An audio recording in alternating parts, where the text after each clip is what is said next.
स्वागत है आपका। मैं हूं आपके साथ अनुज श्रीवास्तव। बुलेटिन की शुरुआत करते हैं। महाराष्ट्र में कोरोना के 8,535 नए मामले सामने आए हैं। स्वास्थ्य विभाग के मुताबिक संक्रमण के नए मामलों के बाद प्रदेश में संक्रमितों की कुल संख्या बढ़कर 61,57,799 हो गई है, जबकि मरने वालों की संख्या बढ़कर 1,25,878 पहुंच गई है। प्रदेश में अब तक कुल 59,12,479 लोग संक्रमण मुक्त हो चुके हैं। ठीक होने की दर अब 96.02% है, जबकि मृत्यु दर 2.04% है। वहीं कोरोना की तीसरी लहर आने की आशंका के बीच एक्टिव मरीजों की घटती संख्या मुंबई के लिए बड़ी राहत है। अब कोरोना के एक्टिव मरीजों की संख्या सिर्फ 7,354 रह गई है।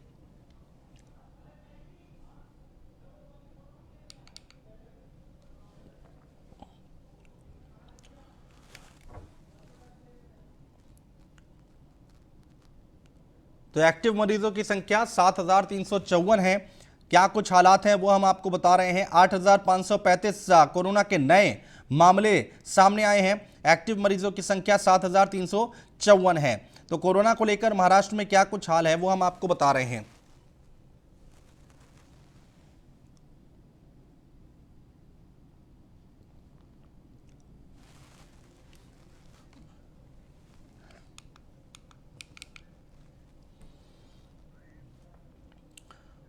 और 3 दिनों बाद मुंबई में वैक्सीनेशन की शुरुआत होनी है और 3 दिनों तक वैक्सीन सेंटरों में वैक्सीन का स्टॉक नहीं था। कहा गया था कि 21 जून तक वैक्सीन की कमी का संकट दूर हो जाएगा, लेकिन ऐसा हुआ नहीं। वैक्सीनेशन के बिना कोरोना की तीसरी लहर नहीं रुकेगी, यानी मुंबई का हर जरूरी काम वैक्सीनेशन के लिए रुका हुआ है। मुंबई को 1,35,000 वैक्सीन उपलब्ध हुई है।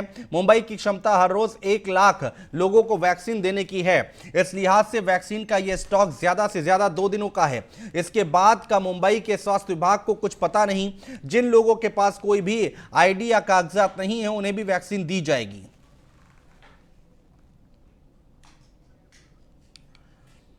तो 3 दिन बाद वैक्सीनेशन शुरू हुआ और स्टॉक ज्यादा है नहीं। हर रोज 1 लाख लोगों को वैक्सीन देने की क्षमता है और 3 दिन बाद वैक्सीनेशन की शुरुआत हुई है। तो जो स्टॉक अभी महाराष्ट्र के पास है, मुंबई के पास है, वहां पर 2 दिन तक ये स्टॉक चलेगा और उसके बाद क्या कुछ होना है ये अभी तक किसी को कुछ पता नहीं है। फिलहाल अभी हर रोज 1 लाख लोगों को वैक्सीन देनी है। एक बार फिर महाराष्ट्र में कोरोना के नए केस बढ़ने शुरू हो गए हैं। महाराष्ट्र के कोल्हापुर जिले में कोरोना की स्थिति चिंताजनक बनी हुई है। यहां हर रोज 3,000 के करीब नए केस सामने आ रहे हैं। कोल्हापुर में सबसे ज्यादा तेजी से वैक्सीनेशन करवाया गया है, लेकिन नए केस भी यहां उतने ही तेजी से बढ़ रहे हैं। प्रतिदिन नए कोरोना केस के लिहाज से कोल्हापुर पहले नंबर पर है। आमतौर पर जिन लोगों को कोरोना हो रहा है उनमें से ज्यादातर लोगों ने अब तक वैक्सीन नहीं ली है।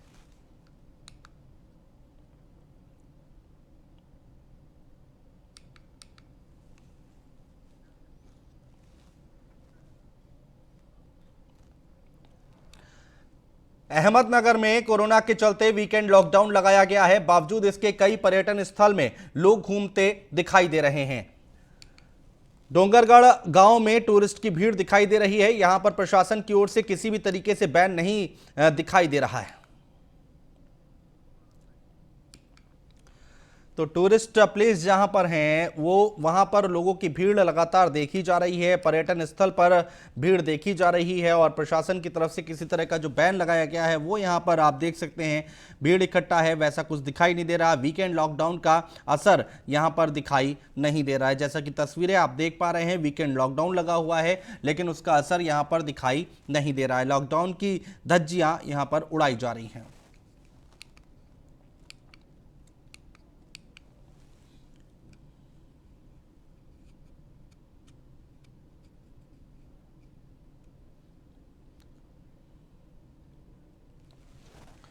तस्वीरें लगातार हम आपको दिखा रहे हैं।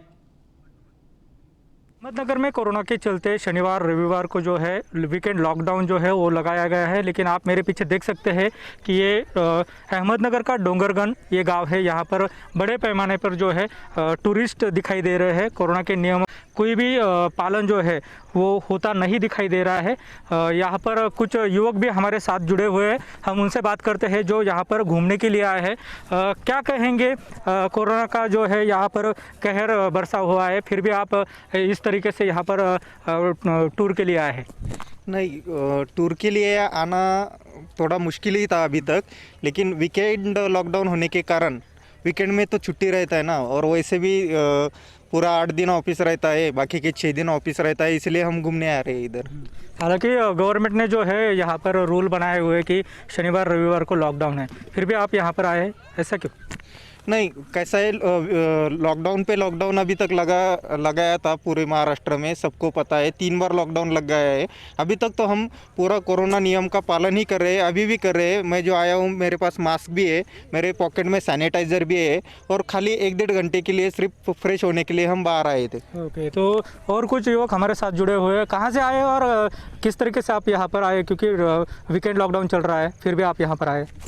पिछले 6 महीनों से लॉकडाउन चल रहा है, लेकिन घर में बैठे बैठे बोर हो जाता है आदमी, तो सोचा कुछ टाइम के लिए बाहर आके थोड़ा ये कर ले। तो यहाँ पे आके हम 1-1.5 घंटा ही हुआ है, पूरा मास्क सैनिटाइज़र सब लाए हैं साथ में। माना कि गलत है, लेकिन घर में बैठे बैठे बोर हो रहा था, इसलिए आए हैं। भी घर पर बैठकर बोर हो रहे हैं, लेकिन कोरोना नियमों का जो है वो पालन लोगों ने भी करना चाहिए। Sunil Bhungal, news 1 India, Ahmednagar. और मुंबई में जन्म दर में गिरावट आई है। मुंबई महानगर पालिका की ओर से जारी किए गए आंकड़ों के मुताबिक जन्म दर में गिरावट का कारण कोरोना संक्रमण को बताया जा रहा है। मुंबई में जब कोरोना संक्रमण बहुत ज्यादा था और लॉकडाउन कड़ा था, तब बड़ी तादाद में लोग अपने परिवार को लेकर शहर से बाहर गए। इस वजह से 2019 की तुलना में 2020 में जन्म दर में लगभग 26% की कमी आई है। 2015 के बाद जन्म दर में पहली बार ऐसी कमी दिखाई दे रही है। कोरोना संक्रमण की वजह से जन्म दर में कमी आने का प्रमाण मुंबई महानगर पालिका के आंकड़ों में दिखाई दे रहा है। इन आंकड़ों के मुताबिक यहां 2015 में 1,74,000 बच्चों का जन्म हुआ था। इसके बाद 2016 में यहां 1,52,000 बच्चों का जन्म हुआ, यानी इस संख्या में 21,950 तक की कमी आई है। और इस तरह 2019 की तुलना में 2020 में मुंबई में जन्म दर 26 तक गिर गई।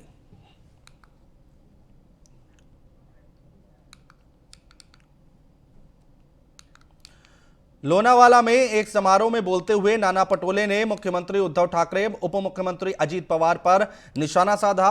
कांग्रेस प्रदेश अध्यक्ष नाना पटोले ने मुख्यमंत्री उद्धव ठाकरे पर यह आरोप लगाते हुए कहा कि उद्धव ठाकरे उन पर नजर रखते हैं। नाना पटोले ने कहा कि मैंने महाराष्ट्र में कांग्रेस को सत्ता में लाने का मन बना लिया है, किसी से डरने की कोई वजह नहीं है। मैंने बैठक में फोन टैपिंग का जिक्र किया था। कुछ लोग मुझे हमेशा के लिए खुशी से जीने नहीं देंगे, भले ही वो सत्ता में हैं। उनके पास मुख्यमंत्री और गृह मंत्री का पद है। तो नाना पटोले की तरफ से सारी बातें कही गई हैं। मैंने महाराष्ट्र में कांग्रेस की सत्ता लाने का मन बात कही और नाना पटोले ने निशाना साधा है। तो ये खबर हम आपको बता रहे हैं, सीएम उद्धव और डिप्टी सीएम पर उन्होंने निशाना साधा है। उद्धव ठाकरे मुझ पर नजर रखते हैं, ये बात उन्होंने कही है अपने बयान में।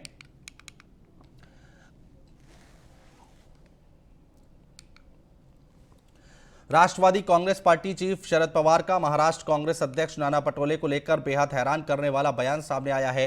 शरद पवार ने पटोले को छोटा आदमी कहकर संबोधित किया है। बीते रविवार को कांग्रेस प्रदेश अध्यक्ष नाना पटोले ने पुणे में पार्टी कार्यकर्ताओं को संबोधित करते हुए कहा था कि पुणे के गार्डियन मंत्री के रूप में किसी अपने व्यक्ति की नियुक्ति होनी चाहिए। इसी को बोलते हुए शरद पवार ने कहा कि मैं इन बातों में नहीं पड़ता हूं, ये छोटे लोग हैं, मैं इस पर क्यों बोलूं। अगर सोनिया गांधी कुछ कहती हैं तब मैं अपनी बात कहूंगा। साथ ही उन्होंने कहा कि हर पार्टी को अपना बेस बढ़ाने का अधिकार है। मुख्य बात यह है कि सरकार चलाने के मसले पर तीनों पार्टियां ही साथ हैं।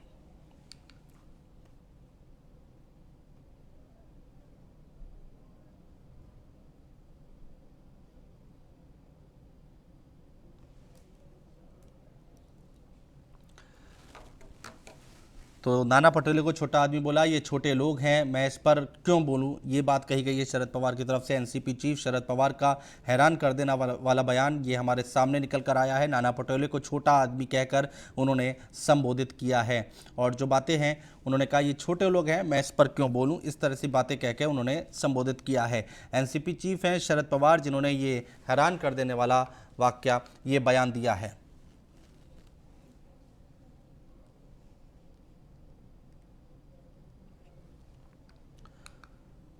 रायगढ़ के भूटीवली बांध में 3 बच्चों की डूबने से मौत हो गई। बच्चे घूमने आए थे। सूचना मिलने पर पहुंची पुलिस सभी बच्चों के शव को बाहर निकाला है। तो यहां पर रायगढ़ जहां पर 3 बच्चे जो घूमने आए थे, भूटीवली बांध में डूबने से 3 बच्चों की मौत हो गई है। तस्वीरें हम आपको दिखा रहे हैं। घूमने आए थे तीनों बच्चे। फिलहाल तस्वीरें आप देख पा रहे हैं जहां पर भूटीवली बांध में 3 बच्चों की डूबने से मौत हुई है। तो ये 3 बच्चे यहाँ पर घूमने के लिए आए हुए थे। बूटीवली की तस्वीर हम आपको दिखा रहे हैं, बूटीवली बांध की, जहाँ पर 3 बच्चों की डूबने से मौत हो गई है। ये तीनों बच्चे यहाँ पर घूमने के लिए आए हुए थे और उसके बाद ये दर्दनाक हादसा हो गया। तीनों बच्चों की डूबने से मौत हो गई है।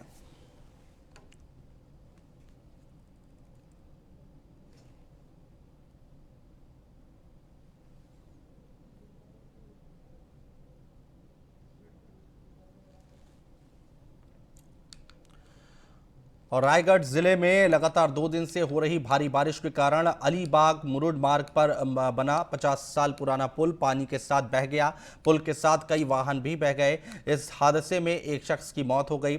अलीबाग मुरुड मार्ग को बंद कर दिया गया है। बारिश के कारण कई गांवों में पानी भर गया है। आपातकालीन स्थिति से निपटने के लिए कई टीमों को तैनात कर दिया गया है।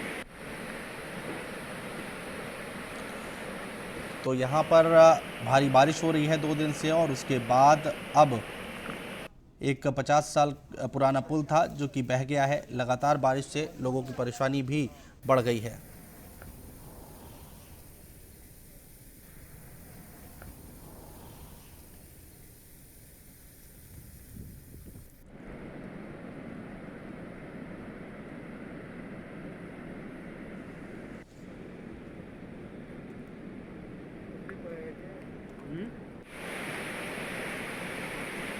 और बढ़ते आगे बात करेंगे अगली खबर की। मौसम विभाग ने एमएमआर रीजन के लिए 4 दिन का ऑरेंज अलर्ट जारी किया है। मुंबई समेत ठाणे और पालघर इलाके में गुरुवार तक भारी बारिश होने का अनुमान लगाया जा रहा है। बता दें कि दक्षिणी पश्चिमी मानसून ने फिर करवट बदली है। दबाव हवा और उसकी गति मानसून के अनुकूल है। बंगाल की खाड़ी में कम दबाव का क्षेत्र बन गया है। क्षेत्रीय मौसम विभाग का जे उपनिदेशक जयंत सरकार ने इस अलर्ट की पुष्टि करते हुए बताया कि कुछ स्थानों पर हल्की सी मध्यम तो कुछ जगहों पर भारी बारिश का अनुमान है।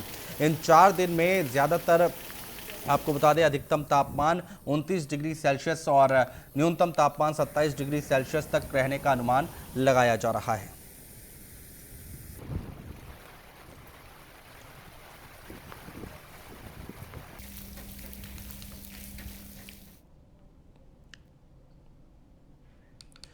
रत्नागिरी जिले में मूसलाधार बारिश के कारण चिपलून में वशिष्ठी नदी का जलस्तर तेजी से बढ़ रहा है और कई इलाकों में सड़कों पर पानी भर गया है। अगर ऐसी ही बारिश जारी रही तो बाढ़ आने की संभावना बन सकती है। यही वजह है कि नगरपालिका ने लोगों को घरों में रहने की सलाह दी है। तो रत्नागिरी जिले में मूसलाधार बारिश के कारण चिपलून में वशिष्ठी नदी का जलस्तर तेजी से बढ़ रहा है। कई इलाकों में सड़कों पर पानी भर गया है और कहा यह जा रहा है कि अगर इसी तरह बारिश जारी रही तो बाढ़ आने की संभावना भी बन सकती है और यही वजह है कि नगरपालिका ने लोगों को घरों में रहने की सलाह दी है। तस्वीरें रत्नागिरी की लगातार हम आपको दिखा रहे हैं जहां पर लगातार बारिश हो रही है। आप देख सकते हैं चारों तरफ पानी पानी दिखाई दे रहा है। मूसलाधार बारिश हुई है और इसके कारण नदी का जलस्तर बढ़ गया है। कई इलाकों में सड़कों पर पानी भर गया है जैसा कि तस्वीरों में आप देख पा रहे हैं। अगर इसी तरह बारिश होती रही तो बाढ़ आने की भी संभावना बन सकती है। नगर पालिका ने लोगों को घरों में रहने की सलाह दी है।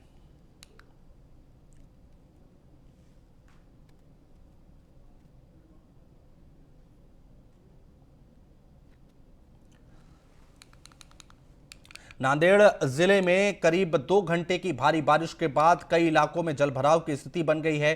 घरों में पानी भरने से लोगों की मुश्किलें और भी ज्यादा बढ़ गई हैं। जल स्तर बढ़ने के बाद विष्णुपुरी बांध के 3 दरवाजे खोल दिए गए हैं। गोदावरी नदी का जलस्तर बढ़ गया है। जिले में बीते 24 घंटों में 38 मिलीमीटर बारिश दर्ज की गई है।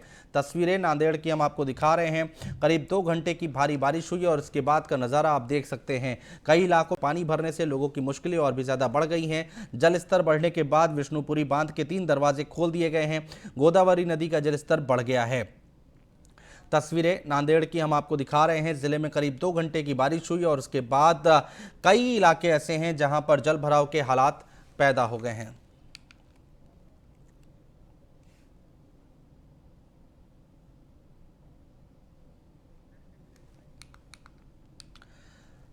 सातारा पॉजिटिविटी रेट में दूसरे नंबर पर है और जिले में कोरोना का खतरा अभी भी बना हुआ है। सातारा में प्रशासन ने लॉकडाउन लगा दिया है और पर्यटन स्थल बंद हैं। मिनी कश्मीर कहे जाने वाले महाबलेश्वर के सभी रास्ते बंद होने के बावजूद पर्यटक महाबलेश्वर पहुंच रहे हैं। लॉकडाउन के बावजूद महाबलेश्वर में सैलानी दिखाई दे रहे हैं। लोग बिना मास्क के घूम रहे हैं। तस्वीरें हम आपको दिखा रहे हैं। पॉजिटिविटी रेट के मामले में सातारा दूसरे नंबर पर है और जिले में कोरोना का खतरा अभी भी बना हुआ है। सातारा में प्रशासन ने लॉकडाउन लगा दिया है, लेकिन लोग जो हैं वो यहां पर पहुंच रहे हैं। मिनी कश्मीर कहे जाने वाले महाबलेश्वर के सभी रास्ते बंद होने के बावजूद पर्यटक महाबलेश्वर पहुंच रहे हैं। लॉकडाउन के बावजूद महाबलेश्वर में सैलानी दिखाई दे रहे हैं। लोग बिना मास्क के घूम रहे हैं।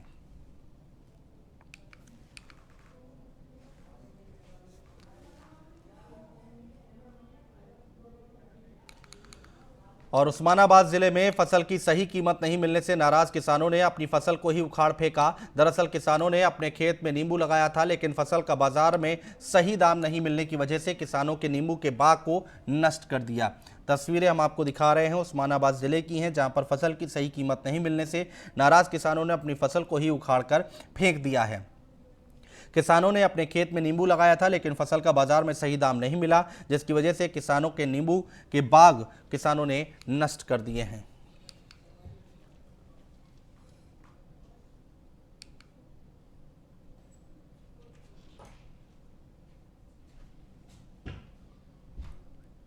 उस्मानाबाद की तस्वीरें हम आपको दिखा रहे हैं, जहां पर किसानों ने यहां पर अपने ही फसल को सही कीमत नहीं मिलने से उन्होंने फसल को उखाड़ के फेंक दिया है और नाराज़ हैं किसान। किसानों ने अपने खेत में नींबू लगाया था, लेकिन फसल का बाज़ार में सही दाम नहीं मिल रहा था, जिसकी वजह से किसानों ने नींबू के बाग को नष्ट कर दिया है। तस्वीरें हम आपको दिखा रहे हैं।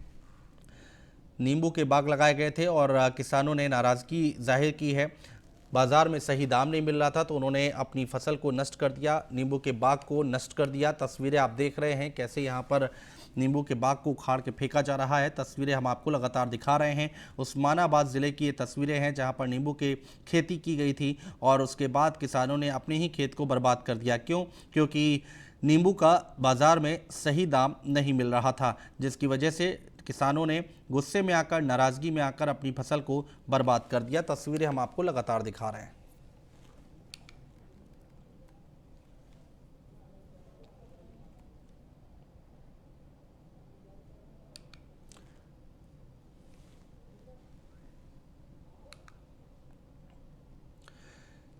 टीवी सीरियल नामकरण, क्राइम पेट्रोल जैसे कई शो में अपने अभिनय का डंका बजा चुकी एक्ट्रेस अनन्या सोनी इन दिनों मुश्किल दौर से गुजर रही हैं। अनन्या अस्पताल में भर्ती हैं। वो गंभीर बीमारी से जूझ रही हैं और अब उन्होंने लोगों से मदद की गुहार लगाई है। उन्होंने अपने इंस्टाग्राम पर एक वीडियो शेयर किया और लोगों को अपने हालात के बारे में बताते हुए उनसे आर्थिक मदद मांगी है। अनन्या ने बताया कि वो गंभीर किडनी की बीमारी से जूझ रही हैं और अस्पताल में इलाज के लिए भर्ती हैं। इस बीमारी के इलाज में उनकी अब तक की सारी सेविंग्स खत्म हो चुकी है। अनन्या ने अपने वीडियो के साथ अपने बैंक की डिटेल भी साझा की है और लोगों से मदद मांगी है ताकि वो अपना इलाज करवा सकें।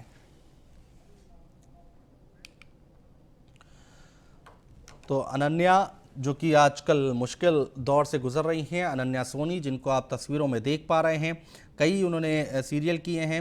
नामकरण, क्राइम पेट्रोल जैसे शो में अपने अभिनय का डंका बजा चुकी हैं, लेकिन अब वो गंभीर बीमारी से जूझ रही हैं। अब उन्होंने लोगों से मदद की गुहार लगाई है। एक वीडियो जारी किया है उन्होंने और अपने वीडियो शेयर किया इंस्टाग्राम पर और लोगों को अपने हालात के बारे में उन्होंने बताया है और उनसे आर्थिक मदद मांगी है।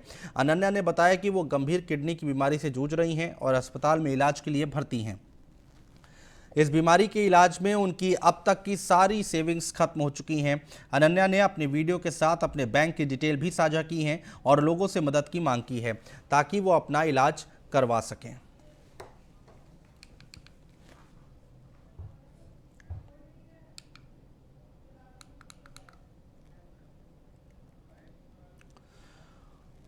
और बॉलीवुड क्वीन करीना कपूर खान अपने हर एक अंदाज के लिए फैंस के बीच पसंद की जाती हैं। करीना 2 बच्चों की मां होने के बाद भी अपनी एक्टिंग का लोहा मनवा रही हैं। हाल ही में बॉलीवुड स्टार ने अपनी पहली किताब करीना कपूर खान्स प्रेगनेंसी बाइबल का कवर लॉन्च किया है और ये पहले से ही अमेजन पर नंबर 1 बेस्ट सेलर के रूप में ट्रेंड कर रही है। और 2 बच्चों की मां करीना कपूर खान ने हाल ही में इंस्टाग्राम पर अपने संस्करण की घोषणा की जिसमें उन्होंने अपनी प्रेगनेंसी को अनुभवों को साझा किया है। जैसे ही सुपरस्टार ने अपना अनाउंसमेंट वीडियो जारी किया और प्री ऑर्डर लिंक साझा किया, देश भर के प्रशंसकों ने उन्हें बहुत प्यार देना शुरू कर दिया। प्रभावशाली रूप से प्रेगनेंसी बाइबल को फोक्सी भारत के स्त्री रोग विशेषज्ञों और प्रसूति विशेषज्ञों की आधिकारिक संस्था की ओर से सत्यापित किया गया है।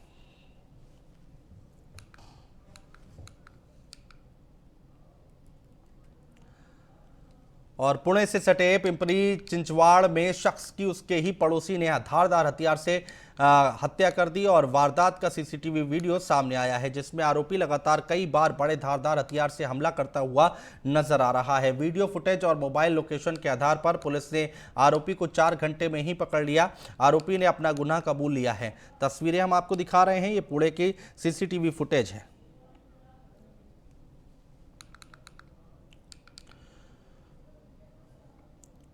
और मुंबई बीएसई सेंसेक्स और निफ्टी मामूली बदलाव के साथ बंद हुआ है। कारोबार के दौरान सेंसेक्स 52,700 के पार चला गया था लेकिन उसके बाद इसमें गिरावट आई है और ये दिन के ऊंचे स्तर से 327.82 अंक गिरकर 52,400 के नीचे लुढ़क कर बंद हुआ है।